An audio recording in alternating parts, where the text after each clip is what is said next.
Good morning, everyone, and welcome to today's event on accountability for starvation deaths in the war in Tigray. My name is Jeremy Knindike. I am the president of Refugees International. Refugees International is an independent humanitarian advocacy organization dedicated to creating a safer and more welcoming world for displaced and conflict-affected people.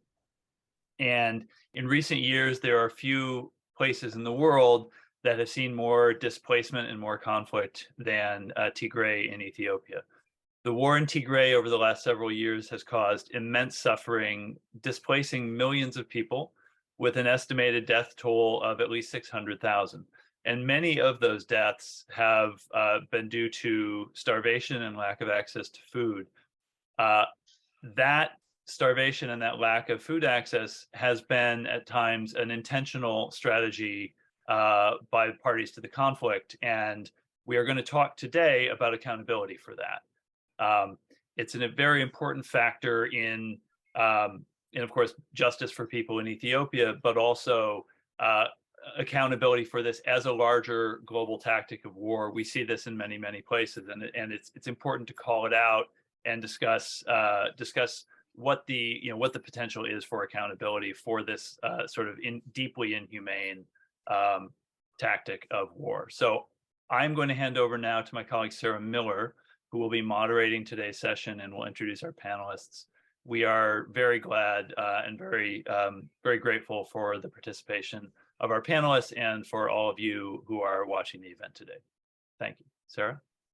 Thanks, Jeremy. It's great to be with you all. And as Jeremy said, we're really grateful to have an exceptional panel with us today. And we're really grateful to have had a large turnout for this event. This is an incredibly important issue. Refugees International has been working on Ethiopia for many years. We've been very focused on the conflict in Tigray for some time, and of course care deeply, and also find it a very important area to look at for learning in the humanitarian context and how to avoid situations like this in the future. As Jeremy alluded to, late last year, we saw an end to one of the most brutal conflicts in recent years. Since 2020, Ethiopia's northern Tigray region has claimed, as Jeremy mentioned, hundreds of thousands of lives, displaced millions, and left an untold number of survivors of mass atrocities, including sexual violence, torture, and starvation in its wake. The conflict has also reverberated to the wider region in neighboring countries, and of course in other parts of Ethiopia as well, not just Tigray, but neighboring Amhara and other regions that are struggling as well.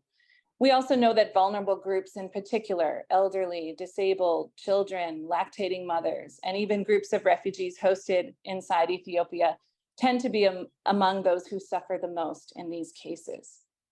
Of course, as we'll be discussing today, the conflict was marked by a devastating aid blockade. We all know that food should never be used as a weapon of war, and yet we've seen this time and again.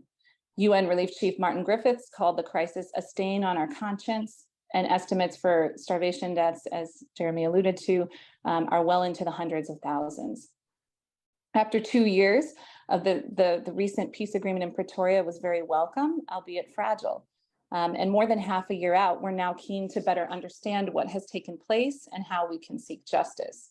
And yet there has not been a lot of conversation around justice and accountability for starvation.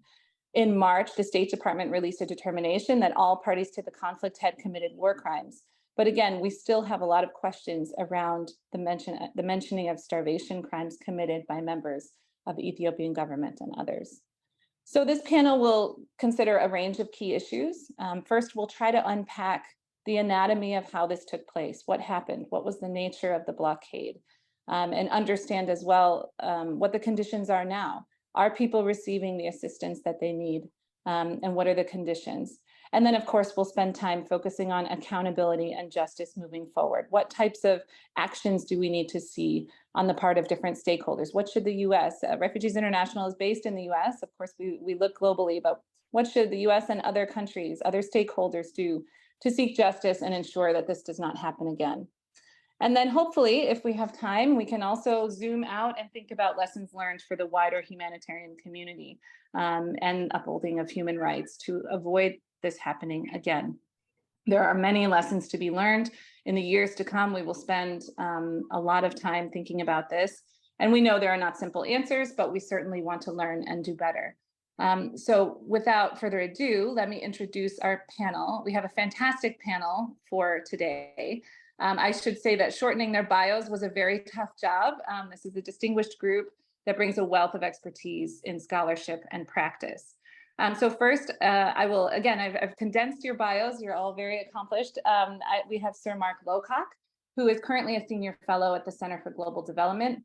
Many of you surely know him from his more recent role as the UN's Undersecretary General for Humanitarian Affairs and Emergency Relief Coordinator between 2017 and 2021. He also chaired the Interagency Standing Committee, and in a prior role was the Permanent Secretary of the UK Department for International Development, and of course had a much longer career with DFID, working on a range of countries throughout Africa and other parts of the world. And he has worked on Ethiopia for many years and has published widely on these issues. We also have Dr. Mulugeta Gebrehiwot, a senior fellow at the World Peace Foundation at Tufts University. He served in several senior positions in the EPRDF government between 1991 and 2000, and was a founder and director of Addis Ababa University's Institute for Peace and Security Studies.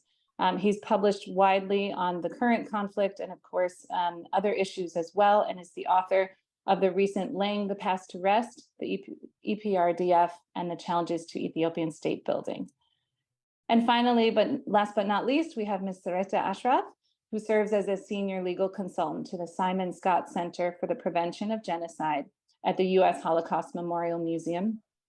She's a barrister specialized in international criminal law with expertise in the Gendered Commission and Impact of International Crimes, and has worked in various capacities in accountability-driven entities. These include the UN Investigative Team to Promote Accountability for Crimes Committed by Daesh ISIL, the UN Commissions of Inquiry on Syria and on Libya, and serving as counsel before the ICC and the Special Court for Sierra Leone.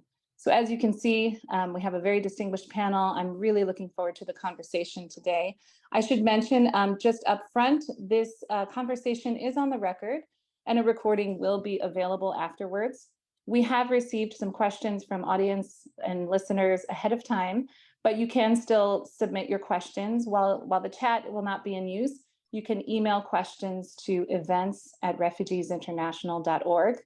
So real time, and our team will receive those and pass them to me, and hopefully we'll have time to answer those questions. So again, that's events@refugiesinternational.org. And then finally, we'll be hearing some closing comments from my colleague, Abdullahi Halake, who has the difficult job of trying to tie together a lot of the ideas and concepts that we're wrestling with. So without further ado, we have a rich discussion ahead of us. I'll be passing to the panelists a range of questions. And so Mark, I'd like to start with you. I'm wondering if you could give us, perhaps paint a picture, give us a little bit of the anatomy of the blockade. What specific barriers were in place that prevented aid from getting in? How were they enacted? Maybe you can start us off. Thanks. Okay, well, I'm pleased to be here. Thanks for organizing the meeting. Let me just say, as background to that, my first job, best part of 40 years ago, actually, was working on Ethiopia in the famine that took a million lives, probably in the mid-1980s. And then I had a long experience over many years, running into decades, of observing and contributing to the extraordinary progress Ethiopia made over the decades. You know, it's really a remarkable development success story. Every child going to school, the number of children dying in infancy falling from 25% to 5%, huge reductions in hunger and malnutrition, the creation of a national road network, creation of a power network. It was really an extraordinary story. And, you know, part of the time I was at DFID, we were contributing $500 million a year to support that story, and we were pleased to do so, and we were admiring the process. So it was very shocking, as well as deeply heartrending and very sad experience for me personally and lots of people I've worked with to see what then happened really from the middle of 2020. And I remember writing a opinion article in the Washington Post in December 2020 when the conflict was just getting going, trying to warn people of the dangers of what was then underway. And unfortunately, things unfolded as you and Jeremy have both alluded to, in a devastating, tragic way, with mass atrocities quite well documented now. 90% of the harvest lost, 80% of livestock lost just in a few months after late 2020, 2 million people forced to move, thousands of people killed. And associated with all of that, there was clear and very well documented attempts by state authorities, including the Eritrean authorities, including, I think, unfortunately, parts of the Ethiopian state authorities, in trying to blockade getting into people who were in danger of starvation. I remember in early 2021, we were tearing our hairs out at the UN about what could be done about this and observing what was happening. And we used a provision in a resolution that the Security Council had passed, Resolution 2417, to advise the Security Council that unless action was taken to prevent this tragedy unfolding, then there would be massive food insecurity and there'll probably be a famine. And we had a series of meetings. The Security Council was unable to agree to have public meetings about this at that stage. So we had a series of private meetings with them. And we just described the detail of what we were seeing. And in respect of, aid workers and aid agencies, there were humanitarian operations being attacked. There were deliberate attempts to close down the aid operation. 8 aid workers up to May 2021 were killed. UN staff were essentially forced to leave the country. The staff who were working on the aid operation. Truck drivers had their food trucks looted. Staff trying to travel up to the north found themselves subject to very intrusive search processes. It was an orchestrated effort by state authorities, not least, to prevent assistance getting through to people, many of whom were not going to survive without it. And not just we in the UN, people like the World Peace Foundation warned at that stage that unless these things stop, there would be a mass tragedy. You've given the figures of it's estimated 600,000 people lost their lives in this conflict, many of them from starvation-related causes. The world's been very focused on the war in Ukraine over the last year and a bit more than a year, and it's right the world's focused on that. But it's worth observing that the loss of life in Tigray was far greater than the loss of life we've seen so far in Ukraine. Let's hope that we don't see lots more loss of life in Ukraine, but I think it's extremely unfortunate that there hasn't been much more focus on what happened in that period in Tigray. I've written about the experience of this and what to do with it, I don't quite understand why my video keeps going off, Sarah. I'm sorry about that. I've written in a book I published last year about my whole experience in running the UN's relief system, about the Ethiopia event, including on what I think some of the takeaways are. But because maybe for today's event, thinking about the takeaways and the lessons we learn needs to be a big part of the focus. But I don't know if you want me to stop there or move on to what I think the takeaways are. Yeah, no, that's great. And I think we will, that's a great kind of start to kind of the understanding of how the blockade emerged and what it looked like. I think we would love to come back to some of those. I'm going to turn to Mulugeta for a moment and ask if he could give us a sense of the nature of the blockade and its effects. What impact did it have on the wider civilian population? You've written about this extensively. Could you outline some of the impacts for the group? Well, thank you very much for having me, and thank you very much for organizing this important conference. Some corners. Let me start with what all this thing was. That this is not something that happened as a result of war. This is something that was intended and planned. And there is nothing to be considered as a collateral damage as a result of the fighting of armies. But it was just an intentionally planned one. And this was not in hiding. This was being just declared. This was being communicated to international interlocutors. We're going to wipe these people out. The Finnish foreign minister's witness could be an example. They've been saying it by televised opinions. We're going to clean these people, including the prime minister, including his deputy chief of staff, including his key public relations advisor.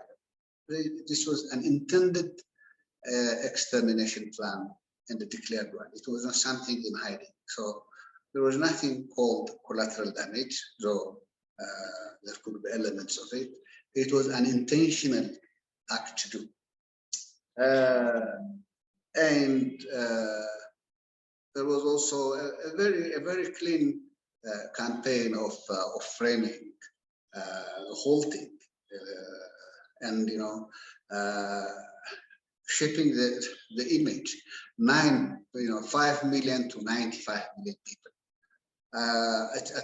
as if 5 million has made a problem to the rest of the 95 million people and needs to be wiped out. These terminologies like cancer, something that has to be cut out, and so on and so forth. And there have been massive campaigns in creating this image all over. And the actual war began 2 years ago, 3 years ago now, but the campaign to do it was done immediately after Prime Minister Abiy Ahmed took power. In different forms. Tigray lived in a sort of blockade for continuous 2 years, even before the war begins. The road connecting Tigray to Addis Ababa was closed for 2 years, and people were communicating to Addis Ababa and the rest of the country via the Afar region, riding additional over 200 kilometers. So this has been going on. It was intentional, it was planned, and once the siege started, and it was just a complete siege. There was no journalist allowed here. There was no telecommunication in most parts of Tigray. It was just a complete blockade. There was no humanitarian organization allowed to move in freely and access areas of its operation in a smooth way. It was just blocked. As Mark mentioned, many were killed, many were deported, many were clothed. And whatever happened in Tigray, the forces were not burning graves but seeds. They were not burning wood but agricultural instruments, agricultural inputs. They were not burning schools, but if they didn't have the time to demolish a school, they go to the registrar and they eliminate the school records. If they couldn't destroy a bank, they go and destroy the records of the bank. If they couldn't destroy a courthouse, they go and destroy the archives of the court. And therefore, there was this deliberate, organized campaign to eliminate institutional memory, so that nothing would be able to start. If at all anything starts, it starts from zero. That's how they try to set it up. I mean, the number of killings, the number of rape are explained. They're just widely discussed. It's not simple rape, it's rape in public. It's rape in front of children. It's rape in front of husbands. It's rape in front of family members. It's rape along with so many types of derogatory, insulting, humiliating insults and terminologies. For the last 3 years, even up to now, pensioners were out of their salaries. People who live merely on pensions. Now we're seven months into the Pretoria Agreement, and the backlog of the pension payments of the pensioners is not paid. Yet they cannot access that. They just give them 1 month in an interval, and not for all of them. There are no salaries. Even 7 months after the Pretoria Agreement, the backlog salaries of the civil servants that have been working in hospitals, in clinics, in water parks, services are not paid. Until now, 2.4 million, over 2.4 million civilians are still living in IDP camps. Over 30% of Tigray's administrative territory is still under occupation of the Amharas and the Eritrean forces. And therefore, people cannot return back and resettle in their places. It's just continuing in different forms. It's only decentralized. It used to be centralized at the federal government level. Now it's decentralized to different actors. And apparently people think, there is free movement of people here, but it's not yet in there. It's still the officials haven't even officially given an explanation for why it is.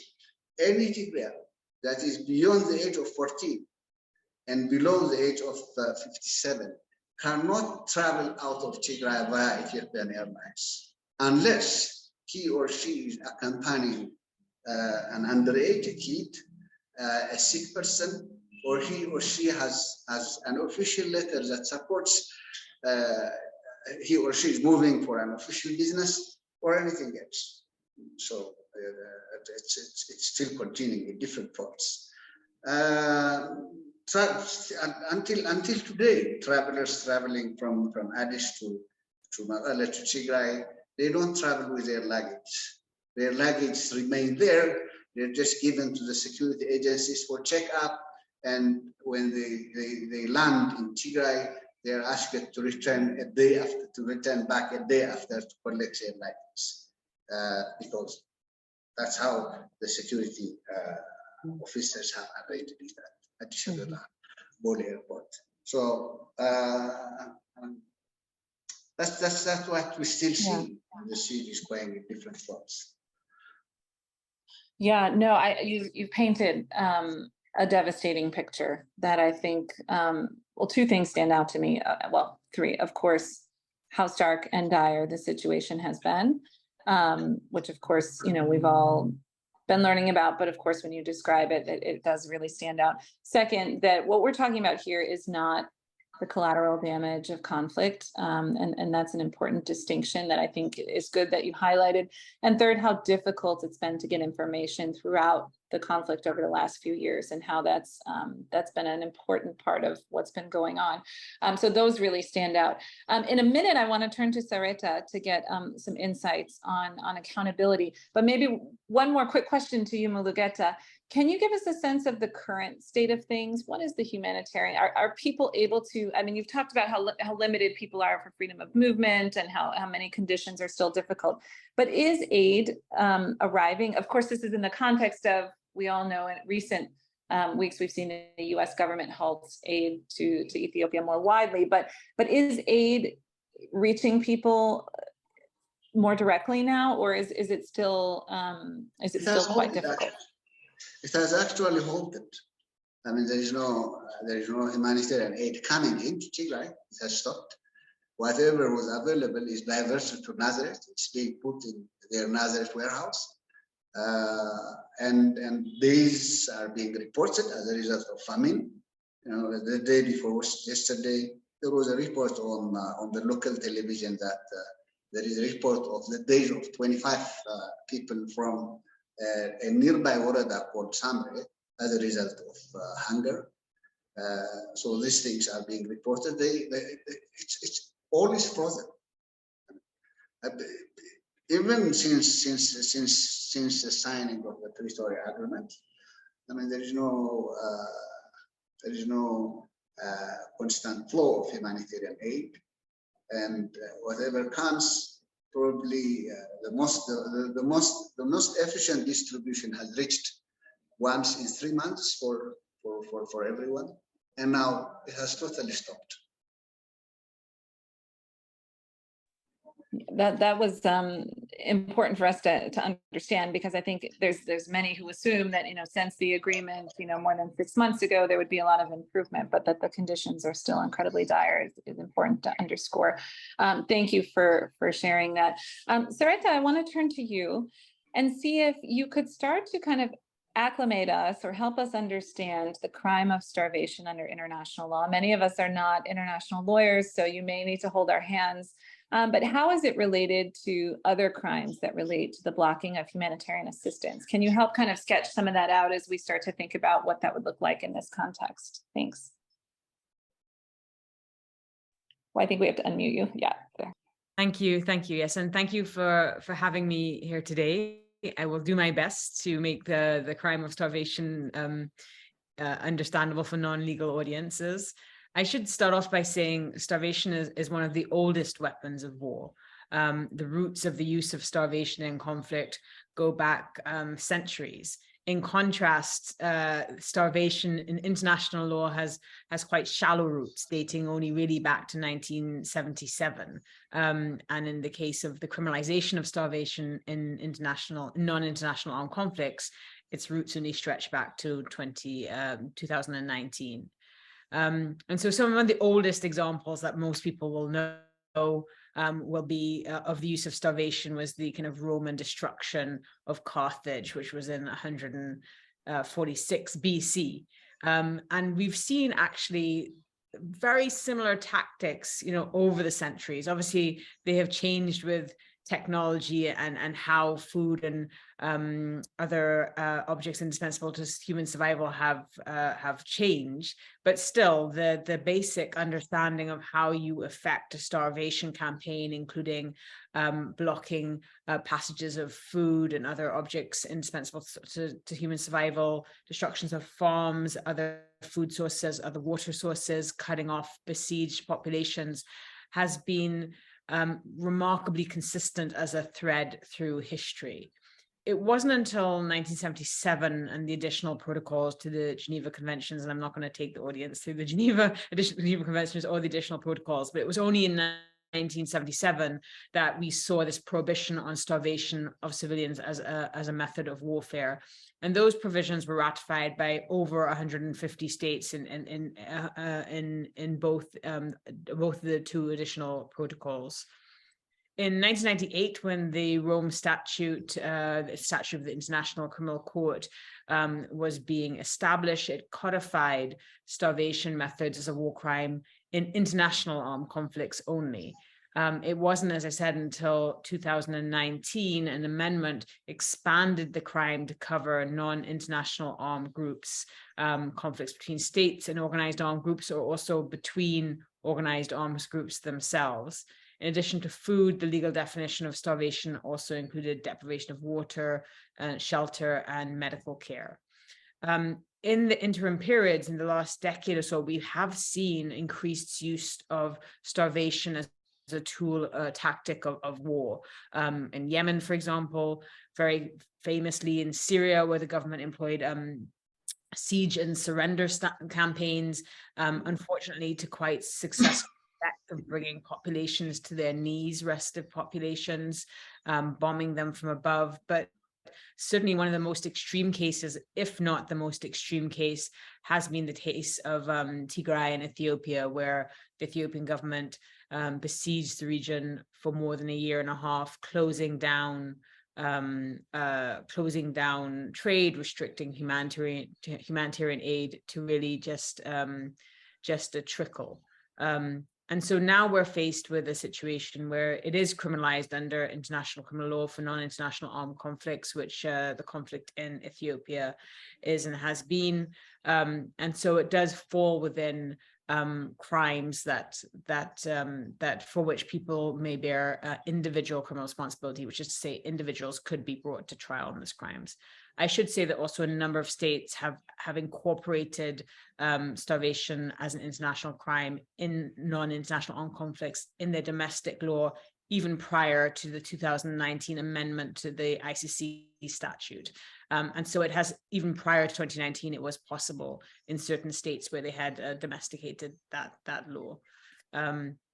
Obviously, I just want to just mention briefly the ICRI findings, because they are important. And one of, as I'm sure the audience will know, the International Commission of Human Rights experts in Ethiopia has been investigating and documenting allegations of crimes. It's been very challenging for them, but due to the lack of access and lack of general cooperation.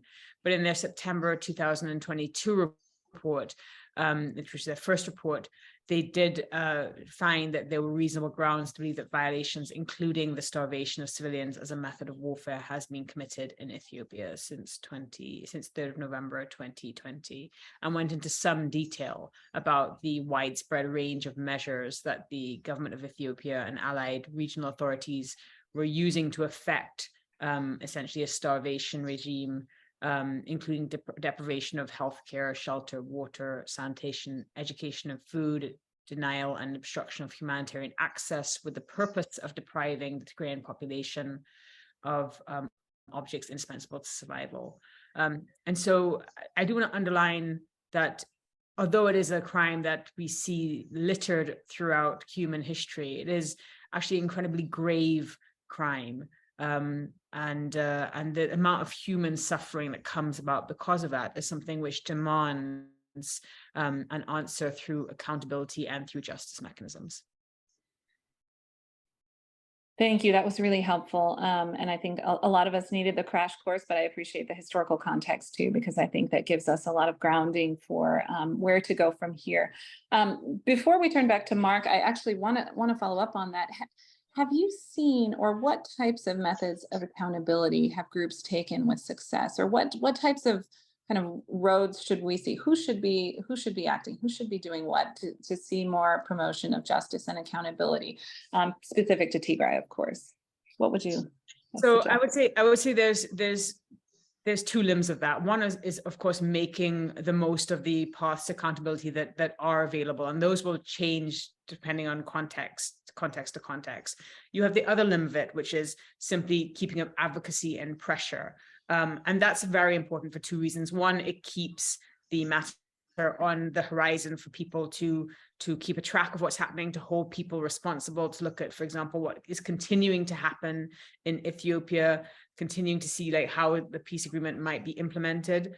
Beyond that, it is also really important actually for ensuring that there's continued political will, and with that funding for efforts to document and to document and to ensure that there's proper resourcing around pushes for accountability. Those two things are very much twinned, but certainly around keeping up political pressure and ensuring there's continued funding is becoming particularly important in the landscape now, where we're seeing obviously a tremendous movement of funds towards Ukraine and dealing with Ukraine, also a very significant and distressing situation. But those two things here, in relation to the paths for accountability that currently exist, I can speak about that later if you want to, or I can speak about it now, depending on where you want to go next.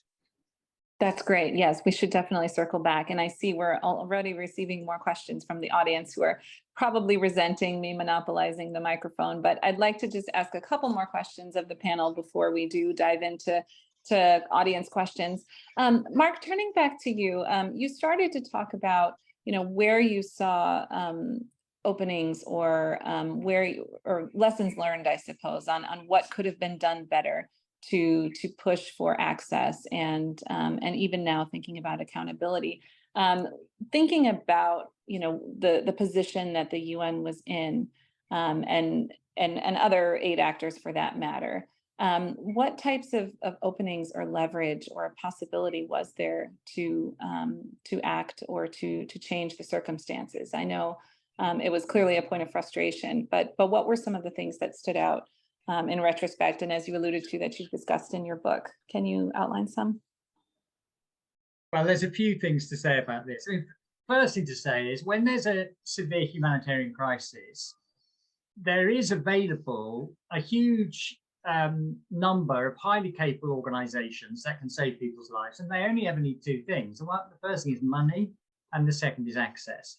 Now, when what you've got is a deliberate attempt by some parties to starve large numbers of people, those people who are doing that, they don't want to be seen, they don't want to be caught, and they definitely don't want to be punished.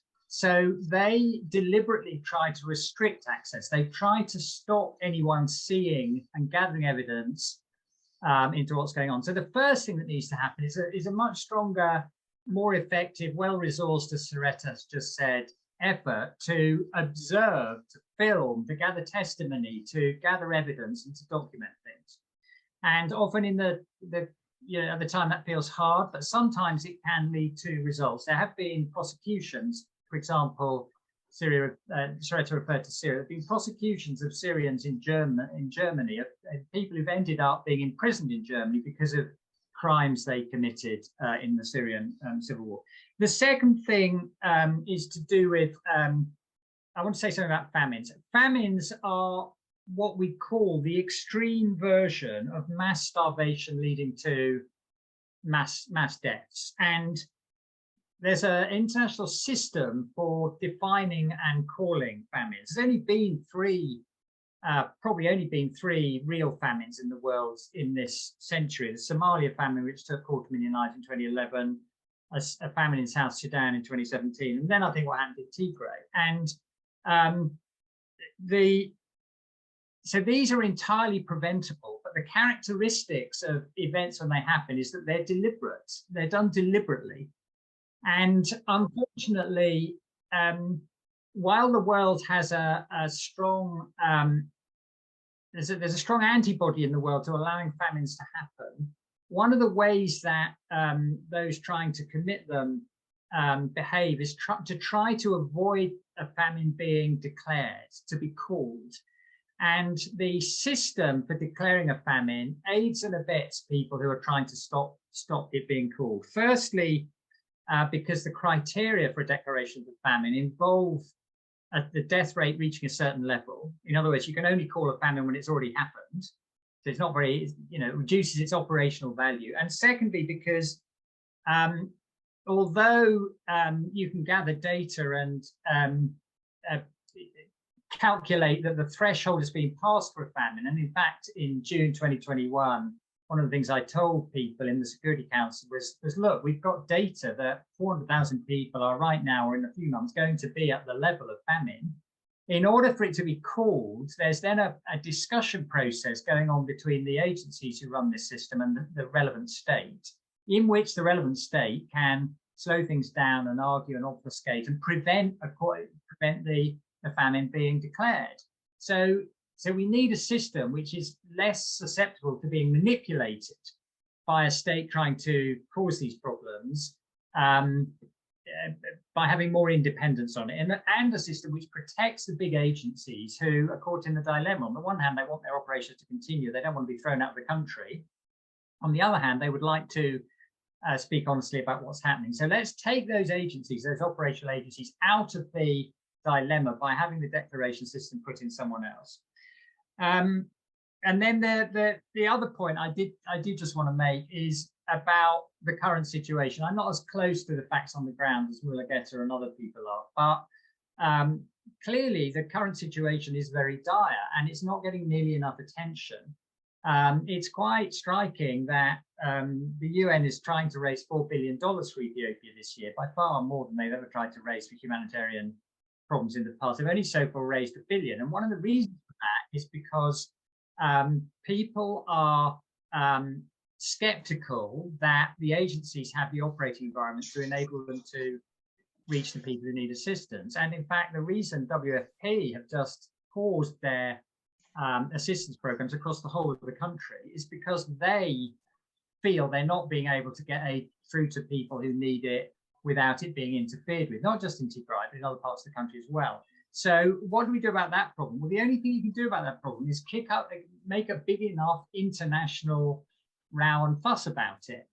to shame those responsible into behaving in a different way. And one of the reasons that's difficult at the moment, unfortunately, is because of the state of geopolitics and everything else going on in the world and getting enough attention on this particular issue. But there's no alternative but to try to keep shining a light, particularly on the worst cases of this large-scale attempts to prevent huge numbers of people getting assistance, of which this is, arguably the worst in the world at the moment. The only thing, realistically, the thing we really must work hard at realistically to do is to keep it as high as possible on the international agenda, because that brings pressure to bear on those who are responsible to behave in a different way. No, it's an important point, and I think many of us who've worked on this in recent years have felt the spotlight moving elsewhere, as we've noticed, and how critical that is. Mulugeta, I know you dropped off briefly. I'm glad you were able to rejoin. Your timing is quite good, actually, because what I wanted to ask you next, Mark was just outlining a number of steps that could or should be taken to prevent this from happening again. But Mulugeta, perhaps you could speak about what would you say the people of Tigray want in terms of accountability? What do you think people are looking for? Will it come from within? Is it a regional body, international support? We've heard from Sarita and Mark different approaches, different tools and mechanisms, who should be doing what. But as you are, of course, closest to the situation, what do you think needs to happen for accountability, and what do you think Tigrayans are hoping for? Yeah, and Tigrayans know whatever has happened will never be made back. It's just lost, but they want to see accountability. They don't believe that the perpetrators could be the ones who would be driving such a process. There is this whole talk about transitional justice and internal justice mechanism here in Ethiopia, by Ethiopia, which unfortunately looks like many international actors seem to be in a way backing it up or being indifferent, but not loudly and outrightly opposing and rejecting it. Up until this day, Tigray is not open for international media. No single journalist is allowed to come and visit Tigray and try to report what has happened. The UN Human Rights Inquiry Commission didn't get the access yet. It has never got the access to come here and investigate physically. So the first thing is, it has to be told and reported. The world should know in detail on what has happened here. And that can only be done by international actors. That can only be done by any competent body, but not the perpetrators or the institutions that are governed and led by the perpetrators themselves. For this reason, Tigrayans are opposed to this so-called local national transitional justice mechanism. For that matter, it didn't move. Even the words, even the terms that we are hearing are, simply oral. There is no real movement towards providing whatever justice they are planning here in Ethiopia. So the whole thing, the whole strategy looks like, you mentioned these ideas of national ownership, domestic ownership, transitional justice, and then we procrastinate on it, and then people will forget it at a particular point of time. That's the whole thing that we're seeing here. We're not seeing any movement, not only towards real accountability, even towards having a clear picture of what has happened here. You know, how many are dead? It's all we have is estimates. Who killed whom? It's all estimates and general characterizations. Who has passed through sexual violence? What's the number? Where are they? What is happening to children that are born out of rape? And what type of societal crisis has this created? It's not being discussed. It's not being reported fully and properly. And I don't understand. It just confuses me. And, you know, the whole world knows that no journalist, international journalist, is allowed to go to Tigray. The whole world knows that the UN Inquiry Commission is not allowed, doesn't have access to Tigray. And you don't hear people speaking about it. You don't hear the responsible international organizations taking it as agenda, active on their table, being pushed every day, being tried every day. It's something that comes in and off on occasions. You might hear something on a press statement of some agency or some organization sometime, but not as a consistent agenda that needs to be pushed. It just amazes me. There is this Palestinian journalist who was working for Al Jazeera, killed by Israeli soldiers. And every day, every time you open the Al Jazeera English program, there is that program, there is that caption running on at the bottom. It's Al Jazeera still wants the ICC to handle this case. It wants to refer this case to ICC and be on it. This becomes a constant reminder.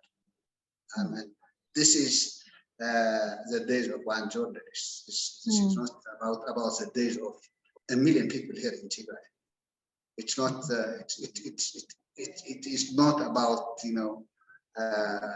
the witnessing the ongoing days as a result of this blockade crisis. So it just amazes me. It surprises me. It surprises everybody.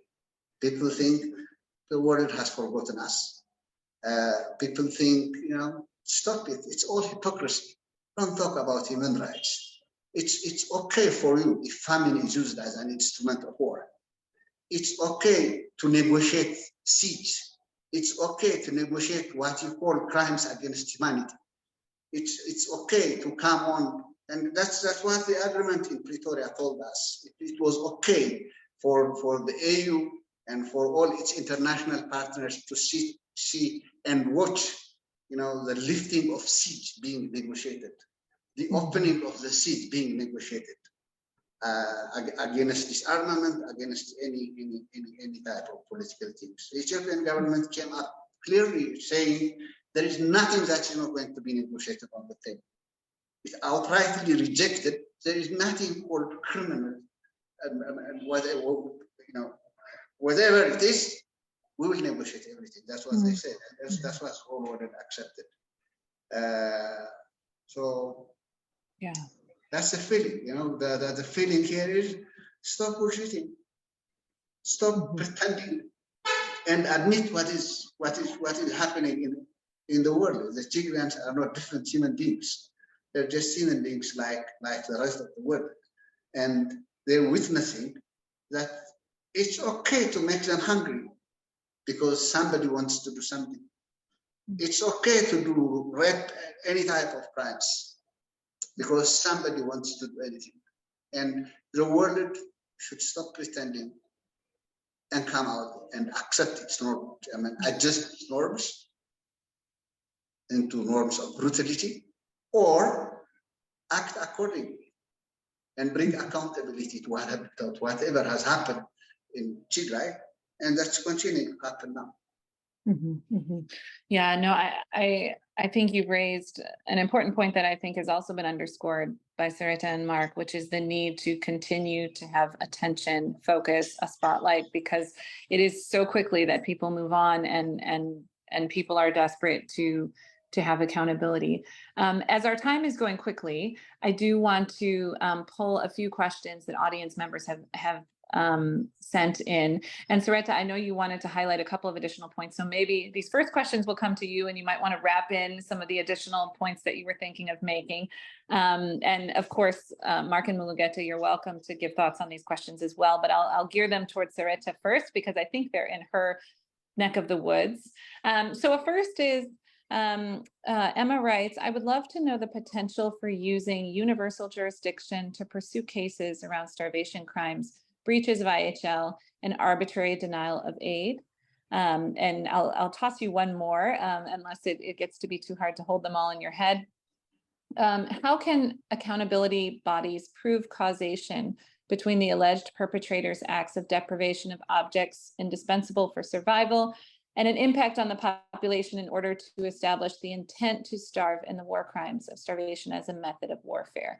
And so those, I think, probably will fall naturally to you first, Sarita. So I'll pass it to you. Thanks. Sure. Yes. Thank you for those questions. Excellent questions. As we know, like as both of the panelists have said, impunity flourishes in the darkness. So there's a need to keep a level of focus in on what is happening in Korea, what's happened on Tigray, and build towards it. I should say, before answering these questions, one point I really do want to make is that accountability options, pathways towards justice, may shift over time. There may be unexpected openings, including through prosecutions, cases in third states, including through, for example, universal jurisdiction, as we've seen in some of the Syrian and Iraqi ISIL cases. But that really comes about through a process of ensuring there has been proper documentation of what is going on. And documentation does require, one, funding and training. And I think it's particularly important that when we're speaking about documentation, that we have a focus on Ethiopian groups doing documentation. In every situation of mass atrocity, the frontline documenters, the ones that are first on the scenes, are always people from the affected communities or people with very strong links to the affected communities who may be part of their diaspora. It's really important. It's obviously survivor-centered. You're dealing with people who understand the conflict. So when we're speaking about justice, I think there's also really important to have a process that is ensuring that it is led by the communities, who are properly trained in techniques that are within best practices of doing documentation, and to create a documentation practice which is sustainable beyond when internationals may move on and create that level of knowledge within the communities themselves. That is one of the reasons why we have so many of the UJ, universal jurisdiction cases happening, particularly in Sweden and Germany, who have laws which make it a little bit easier to bring those cases in Syria. A lot of that has been done through groups, Syrian groups, Iraqi groups, spending years doing documentation until a defendant and accused is located and a case can be brought. I do think that one of the most likely paths to criminal accountability for crimes in Ethiopia is going to be through universal jurisdiction cases in third countries, or not even potentially passive personality cases or active personality cases as well. We see there's already been, I think, one passive personality case that was brought by Ethiopians in, I believe it was Belgium, a couple of years ago. In June 2021, 6 Belgian nationals, 5 of whom were also Tigrayan, brought a complaint with the Federal Prosecutor's Office in Brussels. And so, yes, I mean, universal jurisdiction will be a great tool, but I think it's going to be a question of how cases can move into the courts of third states, whether that's through universal jurisdiction or another form of jurisdiction. The second question, I just have to remind me, it was about intent, the mens rea. Yes, the intent starvation, very challenging. There have been, starvation has not really formed much of any of the case law, so there's very little exploration of how potentially it would be evidenced. I think one of the clearest routes for looking at evidence of the intent, the impact, I think, is less difficult, because that will become fairly clear quite quickly when you see the change in the well-being of the population in the area which is essentially besieged or blockaded. The clearest way of saying that this is not, for example, just a consequence of the war, this is a collateral, this is just conflict-related lack of supplies, and more of a deliberate policy with an intent behind it, is going to be around the blockade and the clear prevention of, for example, of humanitarian supplies moving into the area which where there is humanitarian aid being available, and that has not been there. I think in July 2021, there were some extremely significant statements made to the UN Security Council about the depletion of humanitarian aid. So it was not something that the government could possibly have been unaware of. It was being raised at the highest levels, highest political and diplomatic levels. And I think that's probably evidentially where you would start. Additionally, if you're seeing particularly targeting of food sources and water sources inside areas which are being blockaded or besieged, that pattern of violations would also show evidence. So if you saw, for example, destruction, bombings of marketplaces, particularly, or hospitals, that those sort of patterns are not difficult to detect. And if they are, they would also be evidentially relevant. They would have strong probative value. Thank you. No, that was a really comprehensive answer to some specific questions, and of course, zooming out, pulling on some other case studies. So that was very helpful. We have a couple of other questions that I think I'll first pass to Mark, which might, I realize we're coming to the top of the hour. We built in a little cushion time to go beyond the hour, but we will start to wind down. So I'm going to kind of bundle these last couple of questions to first pass to Mark and then to Mulugeta before Abdullahi wraps us up. So a couple of individuals have asked specifically about the role of Eritrean troops in the conflict, and of course, attacks on Tigrayans and Refugees International. We've also worked on the needs and vulnerabilities of Eritrean refugees that have also been in Ethiopia as a specific group. The question is how to hold them accountable if they are still operating and still holding attacks and whatnot, or how will they be held accountable even in future years? So a question specific on Eritrean troops, but also I think zooming out, this points to this wider complexity in this case. And I know Ethiopia is not the only humanitarian case where we've seen a proliferation of different actors operating, and it's made it a quite confusing situation. Thinking about humanitarian response, so the first question, I guess, would be specific to the role of Eritrean troops, thinking about accountability and their role in minimizing aid that reached people. But second, zooming out and thinking about lessons for the future when we see these types of cases again in other humanitarian cases. What are sort of some closing thoughts you'd like to offer, Mark? So that's a bundle of complex questions. And then I'll pass to Mulugeta for his final thoughts. Thank you. Well, I don't have anything new to say on the question of Eritrea. I said quite a lot during the course of 2020, 2021 about that, and have been widely quoted in the press about it. I think there are important questions to ask about, well, who was arming Eritrea? Who were the suppliers of arms from further afield to the states parties involved in this, and what investigations are going into that, and how is that publicized and drawn to people's attention, and what global level of dialogue and scrutiny is there on that? I think that's an important, another important area in which a light does need to be shone on. The other thing I would say is this is a very distressing, depressing, heartrending story. Ultimately, we have no alternative but to try to keep going, to raise the issues and to lobby and advocate and draw attention to what's happening. Sometimes you do find that later on there is a degree of redress that is that arises. I've worked a lot in Bosnia in the early 1990s, and we were all then tearing our hair out about whether there would ever be any redress for terrible things that happened. And years later, Mr. Mladic, Mr. Karadzic, Mr. Milosevic all ended up in The Hague, and there was at least to some degree a price paid, and that is very important because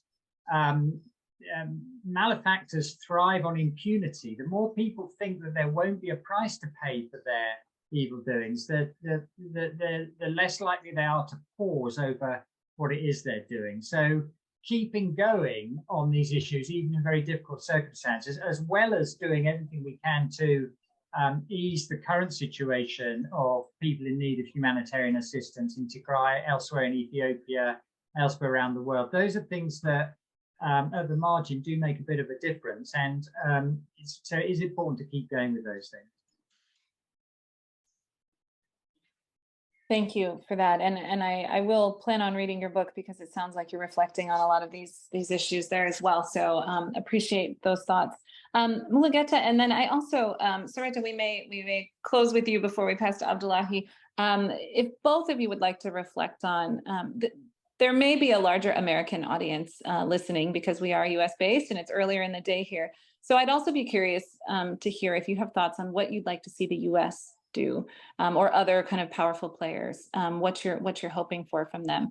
So Mulugeta, if you'd like to comment on the question also about Eritrean troops or additional lessons learned, and then any thoughts on what the US specifically should do, we'd love to hear that. Yeah, I'll say a few more words on the Eritrea issue. People think the Eritreans were driven as a result of some skirmishes at the beginning of this war in 2020. That's not the case. According to their admission, they clearly stated that the objectives of their August 2020 agreement with Abiy Ahmed was met at the destruction of Tigray. That's the official, the spokesperson of the president's office, Yemana Gabameskel,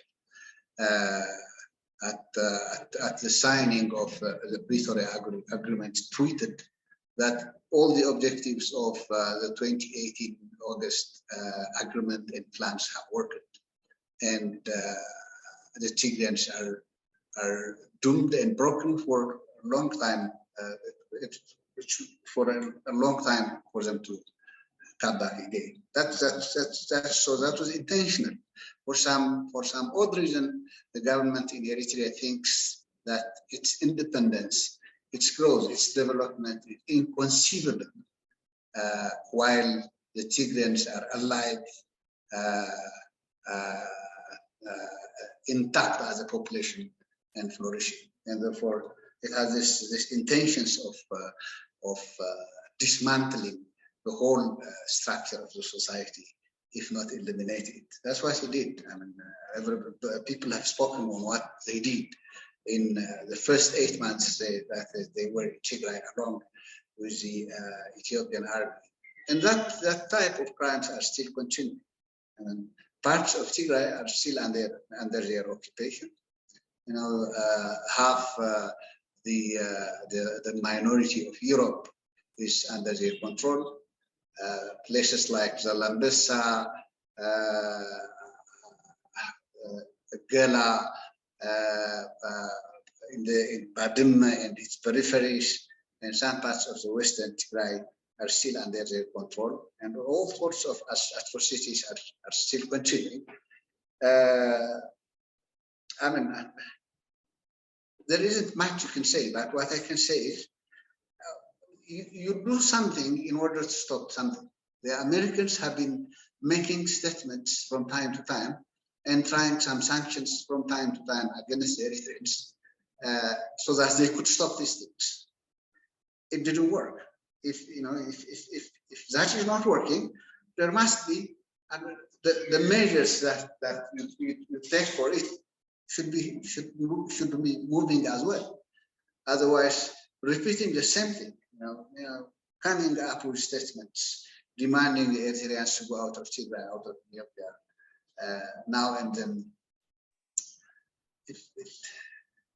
If that was not enough to pull them out, then there will be no point that it will be enough to pull them out in the future. Although it's better than silence and shutting up. So some measures should be taken. I mean, what I see from the Americans in the last three years is statements of concepts and statements of demands are not enough. If effective foreign policy is going to work here, then statements should be evolving into something else when statements are not generating the desired results. That's what I can say, what I can see. Okay, thank you. Yes, I think that's sobering and important for the U.S. audience specifically to consider. Sarita, as you offer maybe a few closing thoughts, specific to the U.S., the U.S. Recently in the atrocities determination did not focus on starvation and a larger kind of lack of action during the war. What would you recommend to the U.S.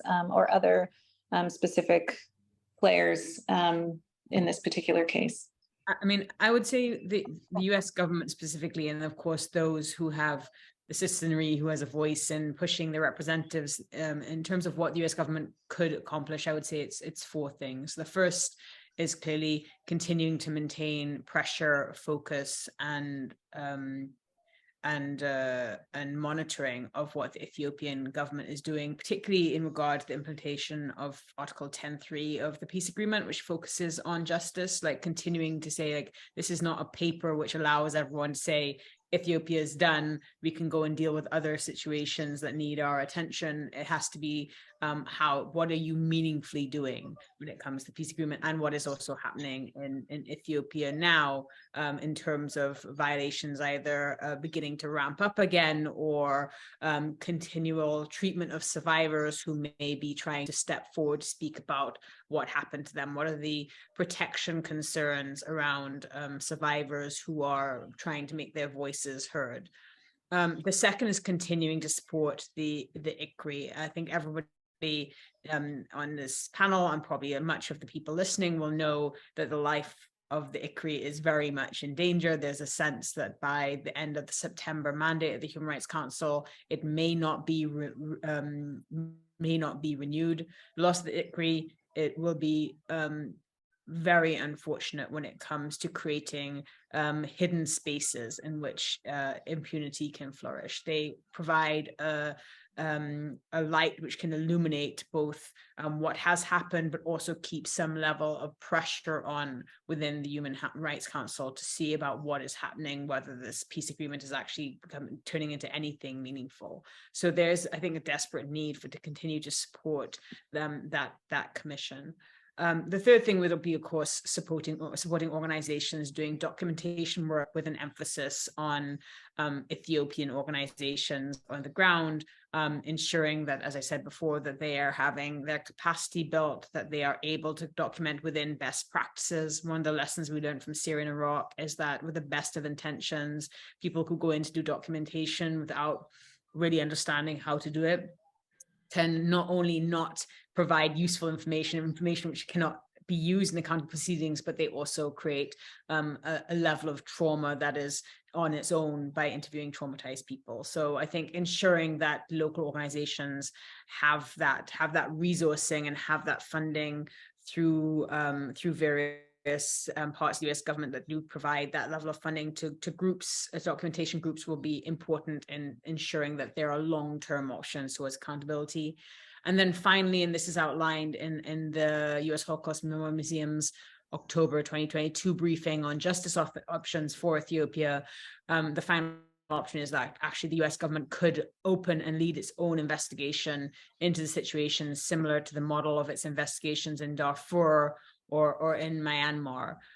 Obviously, that investigation would encounter significant issues in being able to access the territory, as access, as has been said, has generally not been available.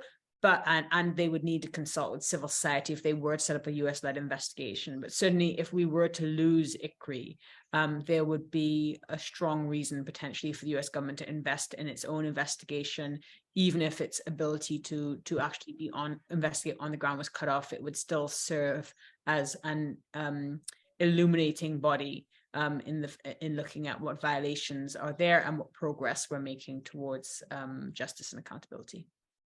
Okay, excellent. Well, we will be sure to pass along many of these messages as we continue our advocacy with the US government as well, and think through these thoughts.